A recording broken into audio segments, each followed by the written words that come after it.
Alhamdulillah. Alhamdulillahilladzi ja'ala syahra ramadhana syahrun unzila fihi al-Qur'an. Al-Qur'an hudan linnas wa bayyinatin minal huda wal furqan. Asyhadu an la ilaha illallah wa asyhadu anna Muhammadar Rasulullah. Allahumma salli ala Muhammadin wa alihi wa sahbihi ajma'in.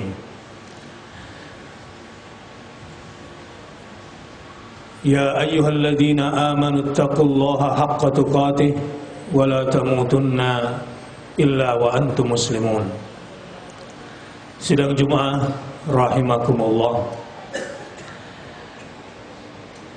Sebuah impian sejak 1 tahun yang lalu kini telah berada dalam lingkungan kita, dalam pandangan mata kita, dalam sentuhan daya rasa kita, yakni suasana Ramadan. Adalah sebuah momentum penting bagi orang-orang yang berakal, yang ingin memanfaatkan segala fasilitas yang sudah Allah sediakan untuk menjadi hamba yang sesungguhnya, untuk menjadi orang sukses dan orang mulia dengan taqwa Allah. Karenanya pesan takwa setiap Jumatan dalam 1 tahun, jika pada saat itu kita harus berusaha keras dari dalam diri kita sendiri untuk menggapainya, maka di bulan suci Ramadan ini ketakwaan yang hendak ingin kita capai, ketakwaan yang merupakan kunci pintu surga kita semua, kini begitu mudah untuk diperoleh.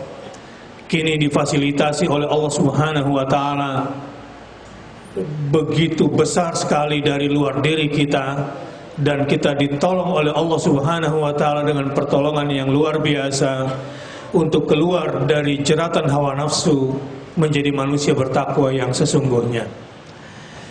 Tema khutbah Jumat pada hari ini saya kutip dari awal ayat surah Al-Jathiyah ayat 23. A'udzu billahi minasyaitonir rajim. Afara'aita man ittakhadha ilahahu hawa. Maka pernahkah kamu melihat orang yang menjadikan hawa nafsunya sebagai sesembahannya? Ayat ini menggambarkan tentang betapa hina dinanya, betapa buruknya orang yang telah menjadikan hawa nafsu sebagai sesembahannya. Sidang Jumat rahimakumullah. Inna akramakum indallahi atqakum. Ukuran kehormatan seseorang itu diukur dari seberapa besar dan tingginya tingkat ketakwaan, bukan diukur dari berapa tingginya jabatan atau berapa banyaknya uang seseorang. Tidak, sama sekali. Itu tidak pernah dijadikan sebagai patokan, tidak pernah dijadikan sebagai sandaran kehormatan seseorang, baik oleh sunnah, apalagi oleh Al-Quran Al-Karim, oleh Allah dan Rasulnya. Walau sayangnya kedua hal itu yang menjadi ukuran bagi kebanyakan manusia di dunia ini. Semua itu akibat selera rendah yang ada pada dirinya. Sidang jemaah rahimakumullah. Ramadan yang sekarang ada di tengah-tengah kita,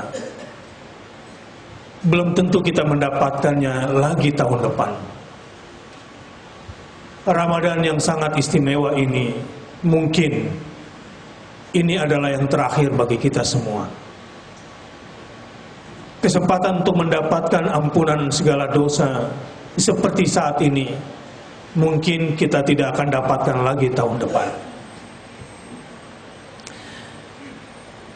Untuk itu, Rasulullah SAW menganjurkan agar kita putus asa.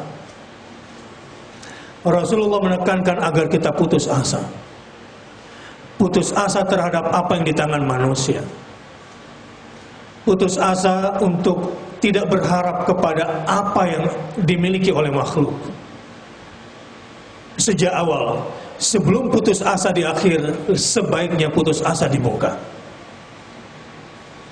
Agar kita senantiasa berharap dengan yang ada di tangan Allah, agar kita tidak tertarik dengan yang di kantong manusia itu.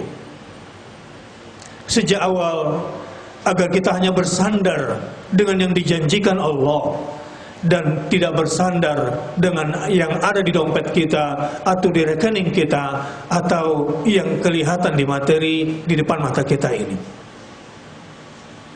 Begitulah sesungguhnya jiwa-jiwa mukmin yang bertakwa di bulan suci Ramadan untuk mendapatkan sesuatu yang istimewa di dalam hidupnya.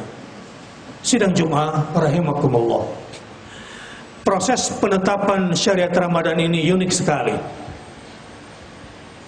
Setidaknya ada dua kata kunci, tadrijian dan taisir.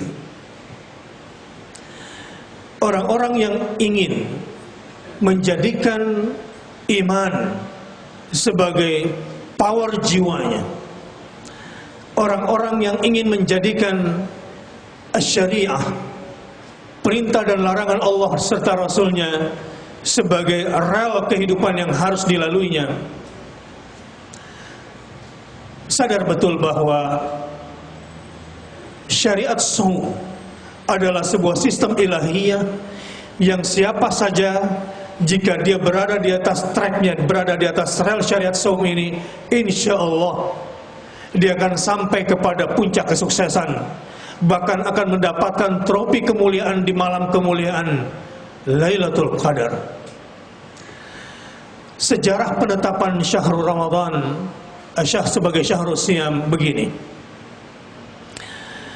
Ramadan sebelum menjadi bulan puasa pada awalnya adalah bulan Quran. Orang-orang Arab di Mekah sudah mengenal Ramadan. Sementara penetapan bulan Ramadan sebagai bulan puasa 2 tahun persisnya 19 bulan setelah hijrah, pada tahun kedua Hijriah. Coba perhatikan, bulan Ramadan sudah lama ada pada masyarakat Arab. Sementara penetapan Ramadan sebagai bulan puasa nanti setelah di Madinah. 19 bulan lamanya di Madinah, dari bulan Rabiul Awal sampai bulan Ramadan tahun kedua Hijriah, baru ditetapkan adanya bulan puasa itu. Padahal Quran diturunkan pada bulan Ramadan 13 tahun sebelum Nabi hijrah, pada masa kenabian. Jadi hakikatnya bulan Ramadan ini sesungguhnya adalah bulan Quran 13 tahun lamanya, atau bisa dikatakan 15 tahun lamanya, karena 2 tahun setelah hijrah masih merupakan bulan Quran, baru kemudian menjadi bulan puasa. Maknanya adalah bahwa Quran sebagai basic, orang yang shaum, yang ingin mencapai kesuksesan, adalah sesuatu yang tidak bisa dipisahkan. Saya mau bilang, kalau bulan Ramadan Anda tidak melekat kepada Quran, ibarat kereta api, Anda cuma punya 1 rel, tidak punya 2 rel, sehingga Anda tidak bisa jalan dengan bagus. Orang yang tidak melekat dengan Quran di bulan suci Ramadan, orang yang entah apa yang tidak dicapai di bulan Ramadan ini, karena puncak Ramadan nanti yang namanya Lailatul Qadar yang diturunkan lagi-lagi adalah Al-Quranul Karim. Inna anzalnahu fi Lailatul Qadar. Ini sedikit analisis. Kama kutiba 'alal ladzina min qablikum, diwajibkannya shaum sebagaimana diwajibkan kepada orang-orang sebelum kamu. Ceritanya begini. Sejak masa Nuh alaihissalam sebagai rasul pertama, ada lebih 100 rasul Allah turunkan ke muka bumi. Ada lebih 700 nabi Allah turunkan ke muka bumi ini. Sebagiannya diceritakan, sebagiannya lagi tidak diceritakan. Kalau tidak diceritakan, enggak usah nekat menceritakannya. Karena ada sekelompok orang yang sok tahu mengatakan bahwa Siddhartha Gautama itu juga nabi karena punya kitab namanya Weda, barangkali kitab apa namanya itu, Siddhartha Gautama itu, sehingga lahirlah agama Buddha. Jangan. Yang tidak diceritakan oleh Allah dan Rasulnya, jangan coba-coba nekat untuk mengatakan bahwa dia adalah seorang nabi. Karena penetapan ini cuma Allah dan Rasulnya yang tahu, yang diinformasikan ke kita. Rasul pertama di muka bumi ini adalah Nuh alaihissalam. Kana an-nasu ummatan wahidah. Pada awalnya manusia sejak zaman Adam alaihissalam sampai generasi ke-6 Idris alaihissalam itu sesungguhnya bertauhid. Ada maksiat tapi tidak syirik. Setelah adanya kesyirikan di muka bumi persisnya pada masa kakeknya Nuh alaihissalam, lalu berlanjut puncaknya kepada masa ayahnya Nuh alaihissalam, faba'athallahu nabiyyin, maka Allah utus nabi. Dan Rasul pertama itu adalah Nuh alaihissalam. Pada masa Nuh alaihissalam sudah ada syariat saum selama 3 hari setiap bulan. Tapi saya tidak tahu apakah saum pada masa Nuh sampai Quraisy, sampai masa Quraisy, di masa Rasulullah SAW berpuasa itu 3 hari dalam 1 bulan. Saya tidak tahu apakah puasanya itu seperti kita 13, 14 dan 15 di bulan-bulan Hijriah. Wallahu a'lam bishawab. Tapi memang sudah ada puasa, sudah ada saum. Syariat saum itu penting untuk semua manusia di segala zaman. Sebab obsesi dan kebutuhan manusia di segala zaman untuk bahagia, untuk selamat, untuk sukses adalah obsesi dan keperluan semua manusia di segala zaman.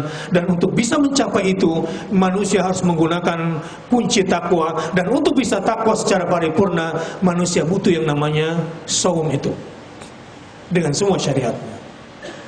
Jadi Rasulullah SAW sudah mendapati orang-orang Quraisy itu berpuasa 3 hari sebelum diangkat menjadi Nabi dan Rasul, sebelum adanya puasa Ramadan ini. Setelah Rasulullah SAW hijrah ke Madinah, Rasul mendapati orang-orang Yahudi di Madinah dari Bani Quraidah dan Bani Nadir itu melaksanakan puasa Asyura, puasa pada tanggal 10 bulan Muharram. Rasul kemudian bertanya kepada mereka, puasa apa kalian ini? Orang Yahudi menjawab, ini hari kesyukuran sehingga kami berpuasa karena pada hari ini Nabi kami Musa alaihissalam diselamatkan oleh Allah dari kejaran Fir'aun. Rasulullah kemudian berkata, nahnu ahaqqu minkum bi Musa, kami lebih berhak dari kalian terhadap Musa. Sejak saat itulah Rasulullah SAW kemudian mensyariatkan saum Asyura kepada semua umat Islam.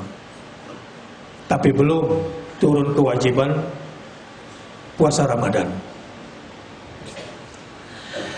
19 bulan kemudian, pada tahun kedua Hijriah, barulah turun syariat saum. Ya ayyuhalladzina amanu kutiba alaikumusiyam. Kata kutiba di sini awalnya bukanlah merupakan sebuah kewajiban. Walaupun tafsir sekarang menafsirkan bahwa kata kutiba merupakan kewajiban. Ini tidak salah. Tapi dari sejarahnya, saum disyariatkan kepada umat Muhammad SAW. Tapi bagi yang tidak mampu, boleh menggantinya dengan fidyah. Wa 'alal ladzina yutiqunahu fidyatun ta'amu miskin. Karena puasa pada masa itu berat sekali. Orang yang sudah buka puasa pada waktu maghrib masih boleh makan dan minum selama belum tidur. Kalau dia sudah tidur, berarti tidak boleh lagi makan, tidak boleh lagi minum, walaupun belum datang fajar. Itu aturan mainnya. Dan ini sungguh memberatkan. Karenanya wa 'alal ladzina yutiqunahu, Orang-orang yang tidak sanggup melakukannya boleh menggantinya dengan fidyah. Sampai kemudian ketika itu diwajibkan, kemudian menjadi, maksud saya, baru nanti kemudian ada kewajiban. Faman syahida minkumus syahra falyasumhu. Yang tadinya saum Ramadan tidak wajib, kemudian diwajibkan setelah turunnya ayat itu. Wa 'alal ladzina faman syahida minkumus syahra falyasumhu. Dan bagi mereka yang telah melihat hilal bulan Ramadan, maka wajiblah bagi mereka berpuasa. Tapi itu pun dengan keringanan-keringanan dan kemudahan-kemudahan. Diceritakan ada seseorang yang siang harinya begitu berat kerjanya, ketika dia pulang hendak berbuka puasa tidak didapati ada makanan di rumahnya. Dengan bersabar dia menunggu istrinya keluar mencari makan, entah membeli makanan barangkali di pasar. Ketika pulang didapati si suami sudah tidur. Karena sudah tidur berarti tidak boleh lagi makan. Dan kemudian esok harinya dia pingsan karena tidak kuat. Sampai kemudian turunlah ayat uhilla lakum lailatas siyamir rafathu ila nisaikum. Dihalalkan bagi kamu pada malam-malam bulan puasa untuk berhubungan dengan istrimu. Ini puncak kemudahannya, sehingga kemudian bulan Ramadan diwajibkan saum dengan sejumlah keringanan seperti yang kita lakukan sekarang ini. Jamaah rahimakumullah.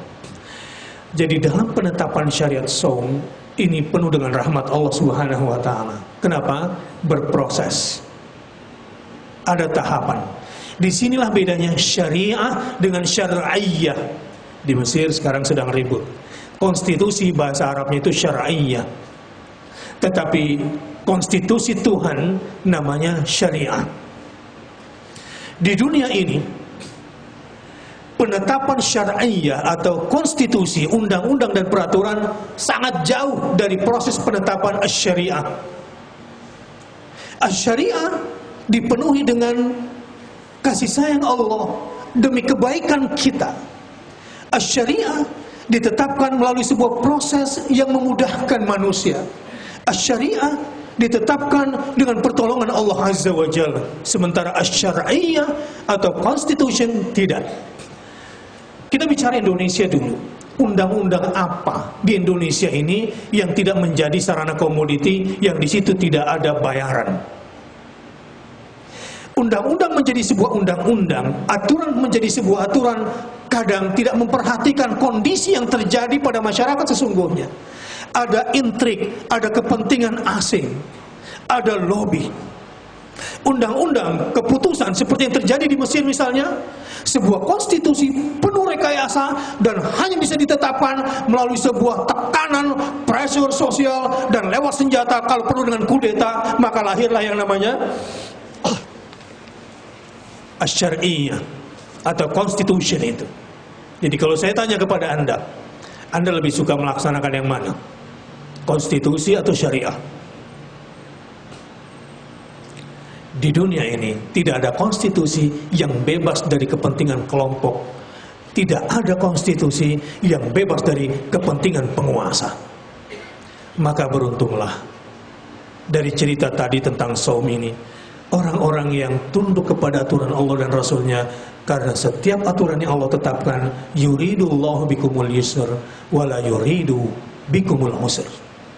Yang Allah inginkan dari kamu cuma kemudahan, dan Allah tidak ingin menyulitkan kamu. Puncaknya, semua preconditioning ini, semua aturan syariat yang ada pada saum ini sebetulnya untuk satu tujuan yang sangat mulia, agar kita menjadi hamba yang senantiasa menjadikan Allah satu-satunya sesembahan. A'udzubillahi minasyaitonir rajim. Afara'aita man ittakhadha ilahahu hawa. Coba perhatikan, kalau orang tidak punya kemampuan self control yang menjadi inti esensi saum. Inti esensi saum, sekali lagi, Inti esensi saum adalah self control, pengendalian diri. As-saum artinya imsak, imsak artinya pengendalian diri atau self control itu. Tapi self control yang dimaksud di sini adalah bukan sekedar mengendalikan diri dari sesuatu yang tidak kita sukai, bukan. Mengendalikan dari sesuatu yang boleh kita lakukan tapi kemudian kita tidak melakukannya. Kita bukan dilarang untuk jangan menyentuh yang diharamkan, tetapi untuk sementara jangan sentuh yang dihalalkan itu. Tapi lebih dari itu, kondisi seperti ini sebetulnya untuk satu tujuan, agar kita menjadikan Allah saja satu-satunya yang ditaati. Jadi menafsirkan ayat afara'aita man ittakhadha ilahahu hawa begini. Tidakkah kamu perhatikan bagaimana nasib orang begitu hina dinanya dia ketika dia sudah menjadikan hawa nafsu sebagai sesembahannya. Bayangkan, hawa nafsu yang merupakan bagian paling hina pada dirinya, justru itu yang dijadikan sebagai bukan sekedar yang dihormati, bukan sebagai sesuatu yang dipuja, tetapi sesembahan. Gila betul memang. Orang yang sudah menjadikan hawa nafsu sebagai sudut pandangnya itu. Di bulan suci Ramadan, kita sedang dikeluarkan dari selera rendahan itu. Di ayat ini digambarkan, para penyembah hawa nafsu itu mungkin sedang tidak menyembah patung, tapi maksudnya adalah mentaati konstitusi manusia, melebihi taatnya kepada konstitusi Tuhan yang namanya syariah. Itu orang penghamba hawa nafsu. Yang dimaksud di ayat ini, taatnya dia kepada sesuatu yang menyebabkan dia mendapatkan gaji lebih ditaati, bahkan menjadi pelayan hawa nafsunya sendiri untuk mendapatkan dunia, dan tanpa mempedulikan Allah subhanahu wa ta'ala yang telah ciptakan dia, halalkan dia yang halal, haramkan dia terhadap yang haram. Betapa celakanya manusia. Saya sering bercanda begini, ini orang di dunia, kalau sudah kehilangan kendali diri, sekedar untuk bisa menjadi member neraka saja dia perlu sekolah dulu.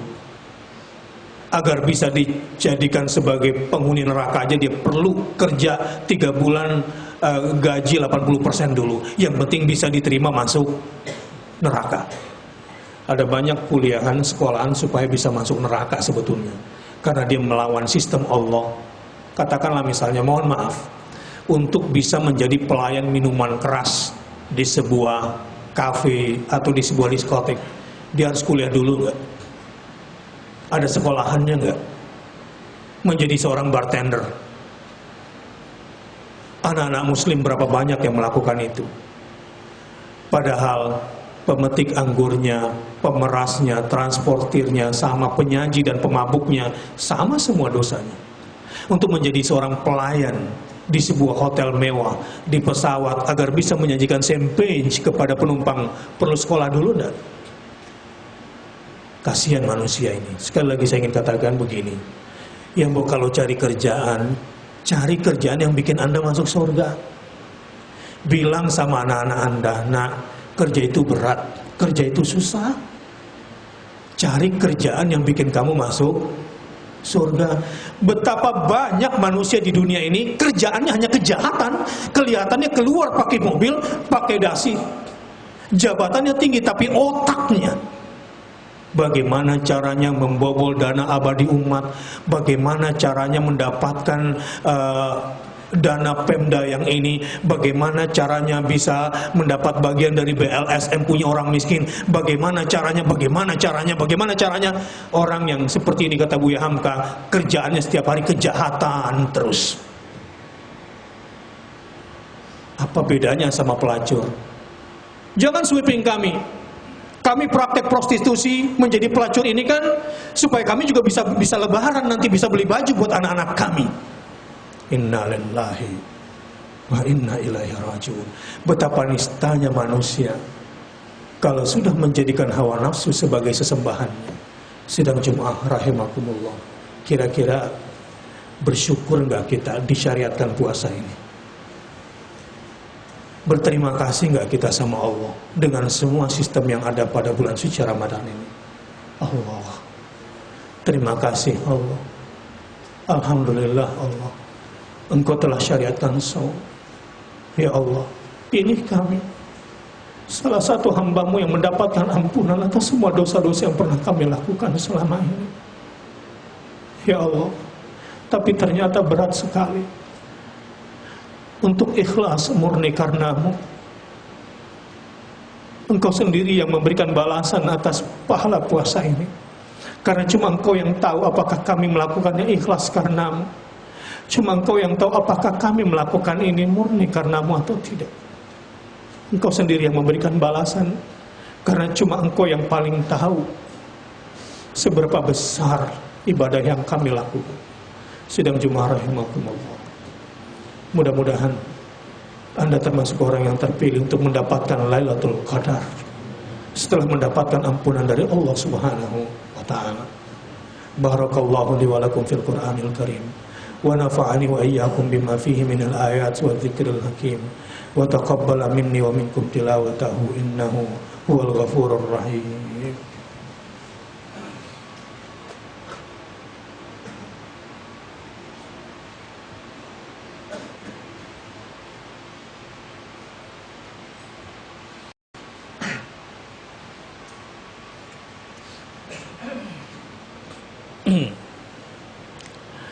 Alhamdulillah,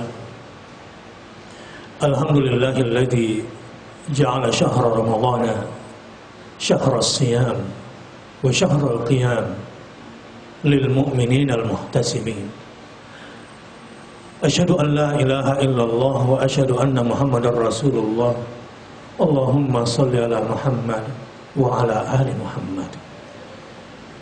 Ya ayyuhalladzina amanu taqullaha haqqa tuqatih wa la tamutunna illa wa antum muslimun. Saudaraku, mungkin Anda masih ingat orang yang sekarang sudah tidak ada, padahal tahun lalu dia bersama kita saat Ramadan. Mungkin Lebaran tahun ini ada di antara kita yang tidak bisa berjumpa lagi dengan kedua orang tuanya, karena kedua orang tuanya telah meninggal di antara Ramadan tahun lalu dengan Ramadan tahun ini. Mungkin kita punya sahabat yang sekarang tidak ada lagi di bulan suci Ramadan karena Allah telah mencabut nyawanya. Inna lillahi wa inna ilaihi raji'un. Saudaraku, mudah-mudahan Ramadan Anda tahun ini dan kita semua lebih baik dari Ramadan tahun lalu. Dan begitulah seharusnya kita saat ini. Jangan sampai ada waktu yang hilang, di situ kita lupa mengingat Allah Subhanahu wa ta'ala. Jangan biarkan waktu berlalu sementara tidak satu ayat pun kita pelajari. Coba belajar, baca satu ayat, kerjakanlah apapun resikonya. Mudah-mudahan dengan satu metode sederhana itu, satu ayat baca, fahami, lalu berjanji saya harus amalkan walau harus lapar dan mati. Lihat hasilnya setelah itu. Lihat hasilnya setelah itu. Lihat hasilnya setelah itu. Dan yang terakhir, siapapun di antara Anda yang sekarang punya utang berapa besar, gak usah putus asa. Saya mau beri solusi. Siapapun di antara Anda dengan semua musibah, sehebat apapun musibah yang menimpa Anda, saya mau beritahu, bangun nanti sepertiga akhir malam, wabil ashari hum yastaghfirun, waktu sahur baca sebanyak-banyaknya astaghfirullah wa atubu ilaih. Baca sebanyak-banyaknya, penuh keyakinan, berdua-duaan dengan Allah, teteskan air mata, bertobat di situ. Lihat nanti kedahsyatan yang bakal Anda peroleh. Ini bulan beda dengan hari-hari biasanya. Ada banyak kedahsyatan di situ yang bakal Anda peroleh. Allah bukan cuma turun sepertiga akhir malam mendekat kepada Anda, tapi pasti mengabulkan semua doa-doa. Dan jangan lupa berdoa sebelum berbuka untuk bersyukur kepada Allah dan rasakan kenikmatan yang Allah berikan. Innallaha wa malaikatahu yusholluna 'alan nabi ya ayyuhalladzina amanu shallu 'alaihi wa sallimu taslima. wa ala sahabati ajma'in Abi Bakrin wa Umar wa Uthman wa Ali wa ala tabi'in wa tabi'it tabi'in lahum bi ihsanin ila yaumiddin warhamna ma'ahum bi rahmatika ya arhamar rahimin. Allahumma ighfir lil muslimina wal muslimat wal mu'minina wal mu'minat al ahya'i minhum wal amwat innaka sami'un qaribun mujibud da'wat. Ya Allah, jangan sampai hari ada yang berlalu bahkan sekejap pun di bulan Ramadan tanpa ampunan-Mu. Jangan Kau biarkan waktu kami hilang sia-sia tanpa pertolongan-Mu ya Allah. Tolong kami untuk selalu mohon ampun atas dosa-dosa kami. Allahumma anta rabbana la ilaha illa anta khalaqtana wa nahnu ibaduk wa nahnu ala ahdika wa wa'dika mustata'na na'udzubika min syarri ma sana'na nabu'u laka bi ni'matika alaina wa nabu'u bi dhunubina faghfir lana fa innahu la yaghfiru dhunuba illa anta. Ya Allah, kami mengemis karena tidak ada yang bisa mengampunkan dosa dan kesalahan selain Engkau saja. Ampunkan pula dosa-dosa kedua orang tua kami, ayah dan ibu kami ya Allah. Rabbighfirli wa liwalidayya warhamhuma kama rabbayani shaghira. Untuk ayah dan ibu kami ya Allah di bulan suci Ramadan ini, ampunkan dosa-dosa keduanya, maafkan khilaf dan salahnya, ampunkan kekeliruan-kekeliruannya ya Allah. Rabbighfirli wa liwalidayya warhamhuma kama rabbayani shaghira. Rabbana ighfir lana wa li ikhwanina alladziina sabaquna bil iman. Ampunkan saudara-saudara kami seiman yang telah mendahului kami ya Allah. Wa la taj'al fi qulubina ghillan lil ladziina amanu Rabbana innaka ra'ufur rahim. Jangan Kau biarkan ada ganjalan apalagi dendam di dalam hati kami sesama saudara mukmin ya Allah. Rabbana zalamna anfusana wa illam taghfir lana wa tarhamna lanakunanna minal khasirin. 11 bulan kami tertatih-tatih memohon ampun atas kesalahan. 11 bulan kami berjuang untuk mendapatkan ampunan dan menjaga diri dari maksiat, tapi kami selalu kalah dan selalu aniaya diri kami sendiri. Kami aniaya diri kami sendiri dengan keinginan dan hawa nafsu kami ya Allah. Di bulan Ramadan ini, kalau bukan Engkau yang selamatkan kami, kalau bukan Engkau yang tolong kami dengan ampunan dan rahmah-Mu, pasti kami akan menjadi yang paling merugi dalam kehidupan ini. Rabbana zalamna anfusana wa illam taghfir lana wa tarhamna lanakunanna minal khasirin. Allahumma habbib ilainal iman wa zayyinhu fi qulubina wa karri ilainal kufra wal fusuqa wal isyan wa ja'alna minar rasyidin. Ya Allah, jadikanlah kami yang dalam puasanya adalah orang-orang yang selalu beriman kepadamu dan mengharapkan balasan darimu saja ya Allah.